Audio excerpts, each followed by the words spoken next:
Lolo, ano po nangyari sa inyo? Bakit po kayo nakahiga dyan sa putikan? Diyos mio, Irog. Nadapa ako. Hindi ko napansin tong ugat ng puno. Parang nabali yata yung binti ko. Hindi na ako makatayo. Nagugutom din ako. Saka nauuhaw. Walang pag-aalinlangan lumud si Bokya sa maputik na lupa habang inaalalayan ng matanda. Huwag na po kayong gumalaw, Lolo. Tutulungan ko na po kayo. Maupo po muna kayo rito sa silong. May baon po akong 1 pirasong tinapay saka kaunting tubig. Ito po, inumin niyo po muna oh. Binuksan ni Bokya ang kanyang maliit na balutan. Pinakain niyang tinapay sa matanda at pinainom ng tubig. Pagkatapos, kumuha si Bokya ng 2 matuwid na sanga ng kahoy at maingat na tinali sa binti ng matanda. Napakabuti ng iyong puso, bata. Sa panahon ngayon, kakaunti na lamang ang tulad mo nag-aaksaya ng panahon sa isang dukha at sa matandang katulad ko. Anong pangalan mo? Ako po si Bokya, Lolo. Taga-babalan po ko. Huwag niyo na pong isipin yun. Tungkulin po nating magtulungan. Kaya niyo na po bang lumakad? Kung hindi, aalalayan ko po kayo. Hindi na kailangan, Bokya. Ang tulong mo ay sumapat na upang subukin ang kalinisan ng iyong kalooban. Dahil sa iyong pagiging tapat at walang hinihinging kapalit, may bibigay ako sa iyo. Kumuha ang matanda ng isang maliit na bagay mula sa kanyang bulsa. Isang makinang, puti at bilog na bato na may kakaibang liwanag. Isang mutya. Ano po ito, Lolo? Bakit po kumikislap-kislap? Saka mainit po sa paningin. Ito ang mutya ng liwanag. Ipinagkaloob ko ito sa iyo dahil alam kong gagamitin mo ito sa kabutihan. Taglay nito ang 2 natatanging kapangyarihan. Ang kakayahang magpagaling ng anumang may sakit at ang pambihirang lakas ng katawan, lalo kapag kinakailangan mong magtanggol ng kapwa. Pero Lolo, napakahalaga po nito. Isang simpleng tulong lang naman po yung ginawa ko ah. Hindi ko po yata kayang tanggapin to. Huwag kang matakot, Bokya. Hawakan mo. Kusa itong lalapit sa may malinis na puso. Pinatong ng matanda ang mutya sa palad ni Bokya. Sa isang kisap mata, ang kumikislap na bato ay unti-unting lumubog sa balat ng bata at tuluyan ng naglaho sa kanyang palad. Isang mainit at napakalakas na enerhiyang dumaloy sa mga ugat ni Bokya na nagpatas sa kanyang mga balahibo. Nasaan na po yung bato, Lolo? Pumasok na po ba yun sa kamay ko? Nasaan na po yun? Nasa loob mo na ito, Bokya. Lalabas lamang ang healing powers at pambihirang lakas nito kapag nilagay mo ang iyong kanang kamay sa may karamdaman, kasabay ng iyong taimtim na dasal, o kapag kailangan mo ng lakas upang pumotekta. Ingatan mo ito, Bokya. Dahil sa mundong ito, hindi lahat na nagpapakilalang tagapagligtas ay may malinis na hangarin. Napakurap si Bokya dahil sa silaw sa liwanag. Sa kanyang pagmulat, nawala ng matanda. Naiwan si Bokya na nakatayo sa gitna ng daan. Naguguluhan, ngunit nararamdaman niya ang pambihirang lakas at ang kaaya-ayang hangin sa kanyang buong katawan.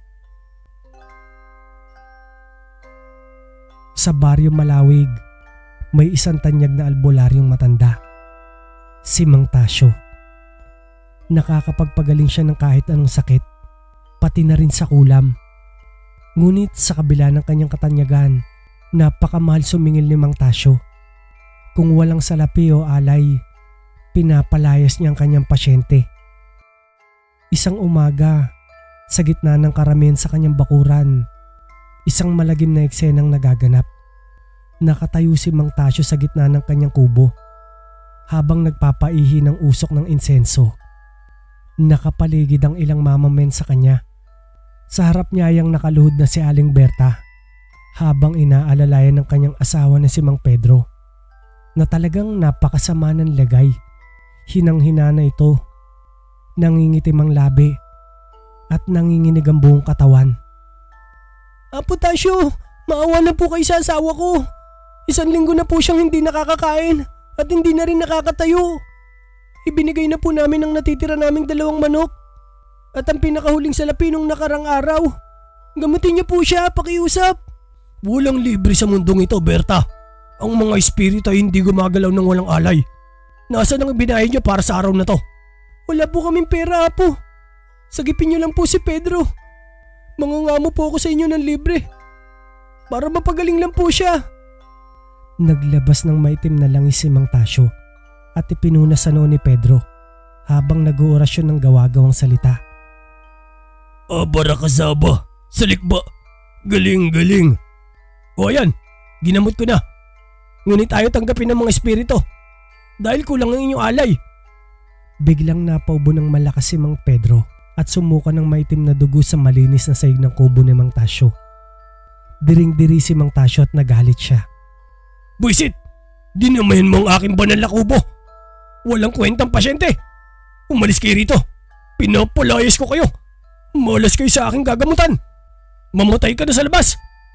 Hala, pinalayas si Apo Tasyo! Siguro malubhan na talaga ang kasalanan nila sa espiritu! Mamamatay na yan si Pedro! Walang awang pinagtabuyan ni Mang Tasyo si Mang Pedro at si Aling Berta. Napabagsak sa putikan sa kalsada si Mang Pedro na halos hindi na humihinga. Habang ang mga tao ay nanonood lamang at walang nangangas na tumulong sa kanila. Sa gitna ng putikan at alikabok, umiiyak ng malakas si Aling Berta habang hawak ang malamig na kamay ng kanyang asawa. Tulungan niyo po kami! Pakiusap! Mamamatay na yung asawa ko! May puso ba kayo? Dahil sa takot kay Mang Tasyo at sa sinasabing galit ng mga espiritu, walang gustong lumapit. Ngunit sa pagkakataong yun, naglalakad si Bokya papauwi galing sa bukid at nakita ang kawawang kalagayan ng mag-asawa. Mabilis na tumakbo ang bata patungo sa kanila. Aling Berta, ano pong nangyari kay Mang Pedro? Bokya, pinalayas kami ni Apo Tasyo. Wala raw kami may bayad. Nagagawbay na si Pedro.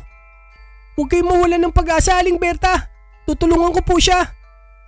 Bokya, huwag kang makialam dyan. Bata ka lang. Maski si Apo Tasyo, hindi siya napagaling. Ikaw pa kaya? Baka mahuwaan ka ng malas. Hindi pinansin ni Bokya ang sigaw ng mga tao. Lumuhod siya sa putikan sa tabi ni Mang Pedro. Ipinikit ni Bokya ang kanyang mga mata, saka pinatong ang kanyang kanang kamay sa dibdib ng lalaki. Nanalangin siya ng taimtim mula sa kanyang puso. Biglang nagliwanag ang kamay ni Bokya. Isang nakakasilaw at napakagandang puting liwanag. Nagmumula ito sa kanyang palad. Tignan nyo! Kumikislap ang kamay ng bata! Anong liwanag yan? Sa loob lamang ng ilang segundo, nagbago ang kulay ng balat ni Mang Pedro. Nagkaroon ng sigla ang kanyang muka. Naging maayos ang kanyang paghinga at ang malubhang sakit sa kanyang katawan ay tuluyan ng naglaho. Biglang dumilat si Mang Pedro at mabilis na naupo. Berta, magaling na ako! Wala nang sakit sa dibdib ko! Pakiramdam ko, napakalakas ko! Nagyakapan ng mag-asawa habang umiyak sa tuwa. Pedro! Diyos mio! Pinagaling ka! Bokya, maraming salamat! Isang himala! Habang nagbubunyi ang mag-asawa at namamangha ang mga tao, nakatayo sa hagdan ng kubo si Mang Tasyo. Nanlilisik ang kanyang mga mata habang nakatitig kay Bokya. Nakita at naramdaman ng matanda ang totoong kapangyarihan ng bata. Mabilis na bumaba si Mang Tasyo at pumagitna sa karamihan upang hindi mapahiya. Mga kababayan, tignan nyo! Tumalab ang aking reseta at gamot. Tumalab ang aking orasyon. Ayan o, di ba? Nagtaka at napatingin sa albularyo ang mga tao. Ano po yun, Apo Tasyo? Ang ipinahid kong langis at ang aking orasyon kanina ay tinatawag na pinantalang talab. Kinakailangan muna natin siyang ilabas sa aking kubo upang sumipsip ng sariwang hangin sa labas para gumana ang aking gamot. Ang batang yan. Itinuro nito si Bokya. Nandun lamang siya at sumasawsaw. Ang aking gamot ang totoong nagpagaling kay Pedro. Hindi siya. Ngunit Mang Tasyo, ako po ang nanalangin at gumamit ng... Aba, oo nga. Ang galing talaga ni Apo Tasyo. Apo Tasyo, ang lakas talaga ng gamot mo. Bokya, huwag mo angkinin ang gawa ni Apo Tasyo. Sinungaling kang bata ka! Magpasalamat tayo kay Apo Tasyo. Talagang epektibo ang kanyang gamot. Oo nga, magaling talaga si Apo Tasyo. Hindi na nakapagsalita si Bokya. Tinitignan siya ni Mang Tasyo na may matinding ngisi at pandidiri. Napayuko na lamang ang bata at tahimik na umalis sa gitna ng pagbubunyi ng mga tao sa huwad na albularyo. Hindi naging masaya si Mang Tasyo sa nangyari. Alam niya sa sarili niya na wala siyang kapangyarihang magpagaling at alam niyang ang bata ang tunay na may kapangyarihan. Natatakot siya na baka mawalan siya ng kita at ang respeto ng mga taga-baryo sa kanya. Kaya naman gumawa siya ng isang masamang balak. Sa gitna ng kadiliman, naglalakad si Mang Tasyo patungo sa balon. May dala siyang isang itim na garapon na naglalaman ng mabahong likido at itatapon niya ito sa balon. Pagkatapos, gamit ang kanyang mahabang kuko, palihim niyang pinatay ang mga alagang manok ng kapitan.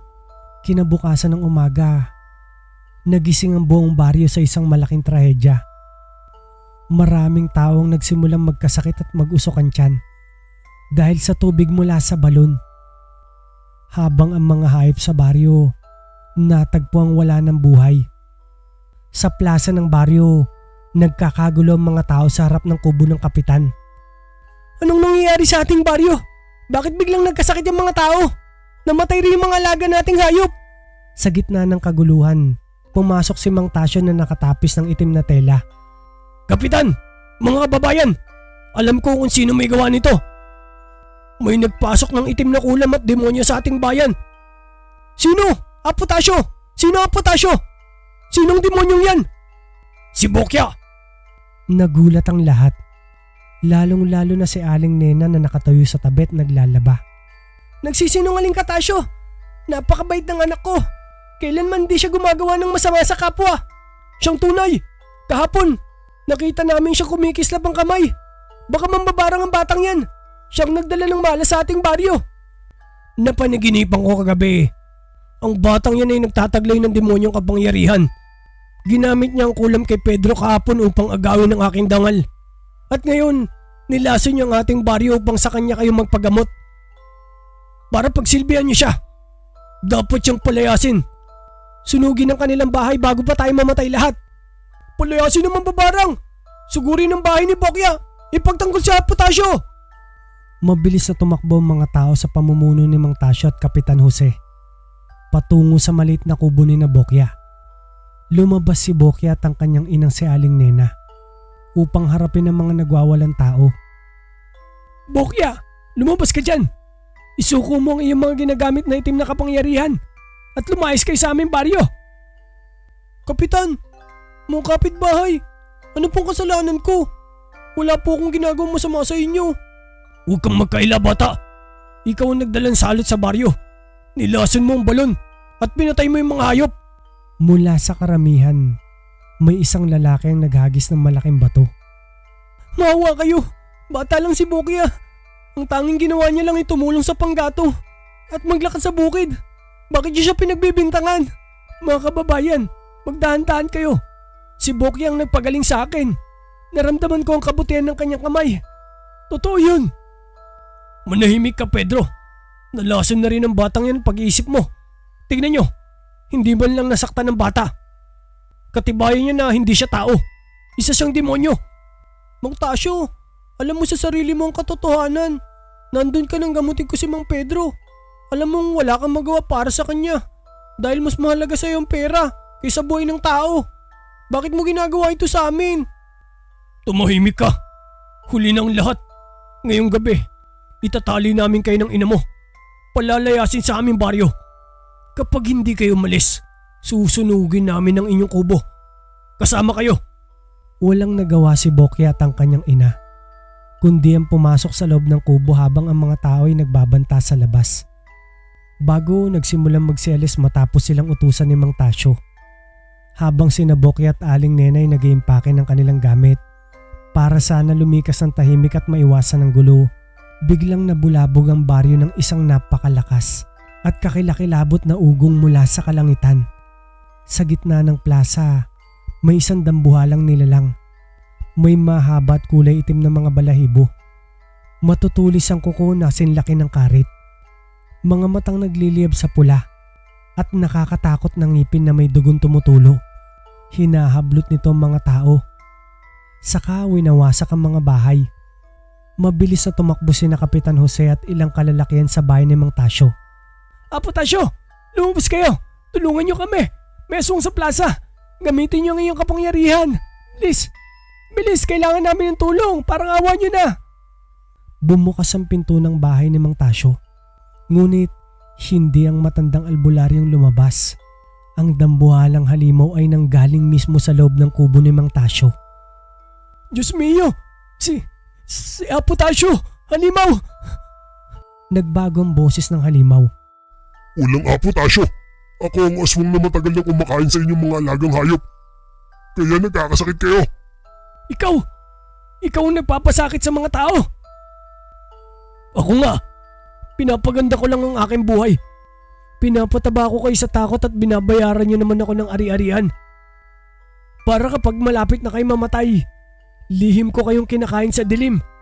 Si Pedro ay tinakda ko na para sa aking hapunan kahapon. Pero sinira yun ng batang yun. Yung mga plano ko, siya ang sumira. Nagsisigawan sa takot ang mga tao. Nagtatakbuhan sila sa kung saan-saan. Pinalibutan ng aswang ang grupo ni na Kapitan Jose at Aling Berta. Kumuha ang aswang ng isang malaking puno. Saka binato ito sa mga tao. Bokya, patawarin mo kami. Tulungan mo kami, patawad. Akmang sasakmalin na ng halimaw si Kapitan Jose. Nang biglang may isang sigawang gumimbal sa buong plaza. Tigilan mo sila! Mabilis tumakbo si Bokya sa gitna ng plaza. Sa bilis ng kanyang takbo, parang kidlat siya gawa ng mutya. Walang kahirap-hirap niyang nasasalag ang mga atake ng halimaw. Hawak ni Bokya ang dalawang kamay ng dambuhalang halimaw. Ano? Isang musmus lang humarang sa akin. Hindi ako papayag na saktan mo ang mga tao. Halimaw ka, Mang Tasyo! Isang napakalakas na liwanag ang umilaw mula sa kamay ng bata. Kaagad niyang sinuntok si Mang Tasyo. Dahil sa lakas ng kanyang pag-atake, nagkasabog-sabog ang parte ng katawan ni Mang Tasyo sa ere. Matapos ang mga pag-atake, humingi ng tawad ang mga tao kay Bokya. Saka nagpasalamat din sila.